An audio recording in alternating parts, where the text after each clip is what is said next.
BNP chairperson Khaleda জিয়ার নিঃশর্ত মুক্তির দাবিতে দলের কেন্দ্রীয় কার্যালয়ের সামনে মানববন্ধনের আয়োজন করে নারী ও শিশু অধিকার ফোরাম। এতে অংশ নিয়ে বিএনপি নেতারা দাবি করেন, দেশের সব প্রতিষ্ঠানকে কুক্ষিগত করেছে আওয়ামী লীগের মুষ্টিমেয় লোক। এ থেকে বের হওয়ার একটিই পথ বর্তমান সরকারের উৎখাত।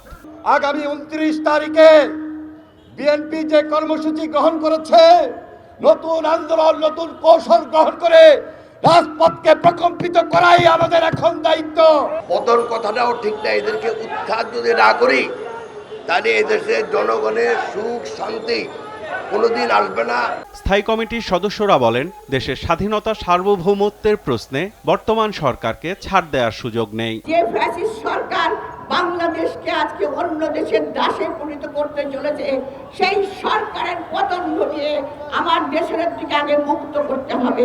17 বছর যাবৎ তারা ভারতের সাথে যত চুক্তি করেছে, লিখিত অলিখিত সব চুক্তি বাংলাদেশের জনগণের স্বার্থের বিরুদ্ধে এবং সকল চুক্তি সার্বভৌমত্বের হুমকি।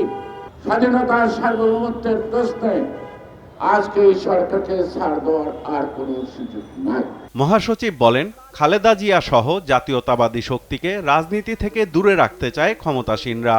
তাই রাষ্ট্রীয় সব প্রতিষ্ঠান কুক্ষিগত করে আইন অপব্যবহারের মাধ্যমে তারা ক্ষমতা দীর্ঘায়িত করছে। আজকে দেশনেত্রী বেগম খালেদা জিয়ার গণতন্ত্র, এ দুটো সিনোনিমাস এক, এটাকে পার্থক্য করা যাবে না। যদি দেশনেত্রীকে আমরা মুক্ত করতে পারি, তাহলে গণতন্ত্রকে মুক্ত করতে পারবো। এর আরেকটা চালাকি আছে। চালাকিটা কি? এটা আমরা অনেকেই বলি না।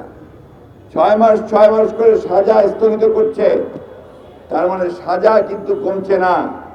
ভারত সফরে সরকার প্রধান যেসব সমঝোতা চুক্তি করেছেন তার কোনোটিই দেশের স্বার্থে নয় বলে দাবি করেন মির্জা ফখরুল।